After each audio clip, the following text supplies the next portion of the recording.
इंदौर की brilliant convention centre के grand hall में करीब 11:20 पर जब प्रधानमंत्री मोदी मंच पर पहुंचे तो हॉल मोदी मोदी के नारों से गूंज उठा। इस मौके पर पीएम मोदी ने इंदौर की खूब तारीफ की।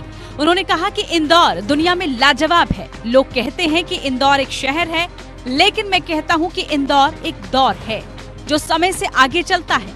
मोदी ने कहा कि मध्य प्रदेश में नर्मदा का जल, जंगल, आदिवासी परंपरा और यहाँ बहुत कुछ है जो आपकी यात्रा को अविस्मरणीय बनाएगा। उज्जैन में भी भव्य महाकाल लोक का विस्तार हुआ है। आप सभी वहां जाएं और महाकाल का आशीर्वाद लें। पीएम मोदी ने कहा कि दुनिया के अलग अलग देशों में भारत के लोगों की एक कॉमन तस्वीर दिखती है, तो वसुदेव कौटुंब की भावना उसकी साक्षात दर्शन कराती है। दुनिया में जब सबसे अनुशासित और शांतिप्रिय लोगों की चर्चा होती है तो मदर ऑफ डेमोक्रेसी का गौरव बढ़ जाता है।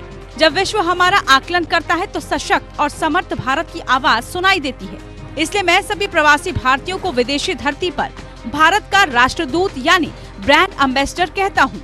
उन्होंने कहा कि पिछले कुछ साल में भारत ने विकास की जो गति और उपलब्धि हासिल की है वो अविस्मरणीय है।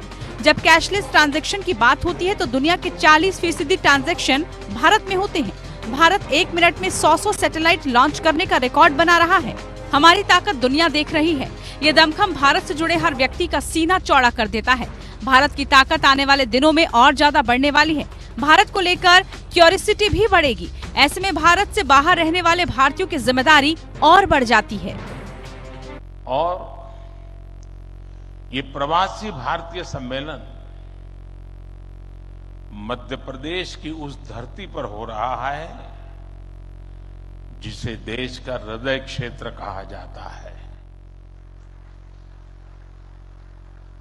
एमपी में मां नर्मदा का जल, यहाँ के जंगल, आदिवासी परंपरा, यहाँ का अध्यात्म, ऐसा कितना कुछ है जो आपकी इस यात्रा को अविस्मरणीय बनाएगा।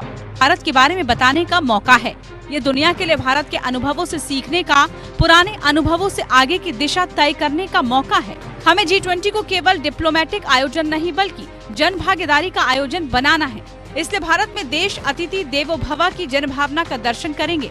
आप उनको भारत के बारे में बता सकते हैं।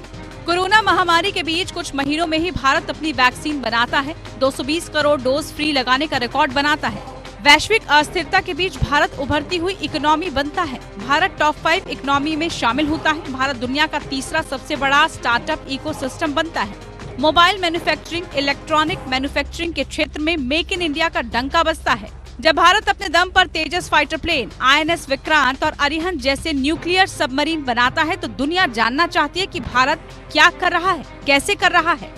भारत के पास वो प्रवासी युवा भी हैं जो भारत से जुड़े हुए हैं। नेक्स्ट जनरेशन युवा जो विदेश में जन्मे हैं, वहीं पले बड़े हैं, वो अपने माता पिता के देश के बारे में जानना चाहते हैं। ये हमारी जिम्मेदारी है कि हम उनको भारत के बारे में बताएं, उनको भारत दिखाएं भी। ये युवा फ्यूचर वर्ल्ड को भारत के बारे में अच्छे से बताएंगे।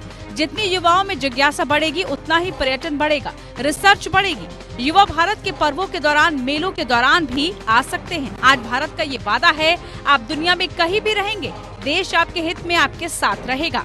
इस अवसर पर प्रधानमंत्री मोदी ने प्रवासी भारतीयों का आजादी के आंदोलन में योगदान विषय पर आधारित प्रदर्शनी का भी शुभारंभ किया। यहाँ विदेश में चलाए गए गदर मूवमेंट का भी जिक्र किया गया।